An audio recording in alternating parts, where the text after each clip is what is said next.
पैठण शहागड तुळजापूर महामार्गाचे काम चिखलात, नागरिक संतप्त, दर्जेदार कामाची मागणी.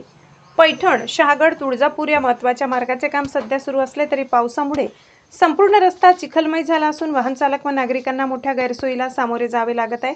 अनेक ठिकाणी खोदकाम करून रस्ता उघडा ठेवण्यात आल्याने पाणी साचत असून वाहतुकीवर त्याचा गंभीर परिणाम होत आहे. जड यंत्रसामग्रीच्या सहाय्याने काम सुरू असले तरी रस्त्यावर चिखलाचे साम्राज्य पसरल्याने दुचाकीस्वार, शालेय विद्यार्थी, रुग्णवाहिका तसेच व्यापाऱ्यांना मोठा त्रास सहन करावा लागत आहे. पावसाच्या पाण्याचा योग्य निचरा होत नसल्याने परिस्थिती आणखी गंभीर बनली आहे. स्थानिक नागरिकांनी कामाच्या दर्जाबाबतही प्रश्न उपस्थित केले असून संबंधित विभागाने कामाची स्वतंत्र तांत्रिक तपासणी करावी, निकृष्ट साहित्याचा वापर होत असल्यास त्वरित कारवाई करावी आणि दर्जेदार रस्ता तयार करावा अशी मागणी केली आहे. काम पूर्ण होईपर्यंत वाहतुकीसाठी पर्यायी व्यवस्था, आवश्यक सूचना फलक, सुरक्षितता उपाययोजना आणि धोकादायक ठिकाणी बॅरिकेड्स उभारावेत अशी मागणी नागरिकांनी केली. News reporter Safdar Qureshi, India news pulse, Paithan.